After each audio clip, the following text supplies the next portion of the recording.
Menjelang masa pensiun sebagai Panglima TNI, Jenderal Andika Perkasa ramai lagi dikaitkan dengan Pilpres 2024. Nasdem sampai saat ini jadi partai yang sudah terang-terangan melirik Jenderal Andika untuk posisi calon wakil presiden mendampingi Anies Baswedan yang sudah dideklarasikan sebelumnya. Ketua DPP Partai Nasdem Willy Aditya mengatakan partainya membuka pintu untuk bergabungnya Jenderal Andika Perkasa usai purna tugas sebagai Panglima TNI. Ia bahkan menyatakan Andika memiliki tempat spesial di Partai Besutan Surya Paloh itu.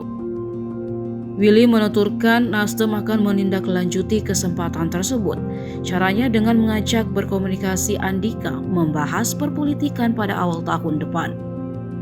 Seperti diketahui sebelumnya, Nasdem mencantumkan nama Andika Perkasa sebagai satu dari 3 bakal calon presiden berdasarkan hasil Rakernas 2022. Namun pada akhirnya Nasdem mengumumkan bakal calon presidennya yaitu mantan Gubernur DKI Jakarta Anies Baswedan.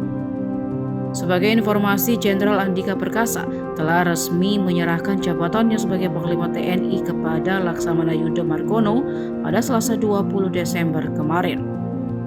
Kendati sudah tak lagi menjabat sebagai Panglima TNI, Andika masih seorang perwira tinggi TNI aktif hingga akhir Desember 2022. Sementara itu, jawaban Jenderal Andika Perkasa beberapa waktu lalu ketika ditanya soal apakah mau terjun ke politik, suami Hetty Andika itu tidak ingin berpikir panjang ke arah sana dulu. Dirinya juga tidak ingin mengatakan siap atau tidak siap untuk terjun ke dunia politik. Yang pasti, kata Andika, dirinya baru akan membahas soal itu ketika sudah pensiun sebagai Panglima TNI.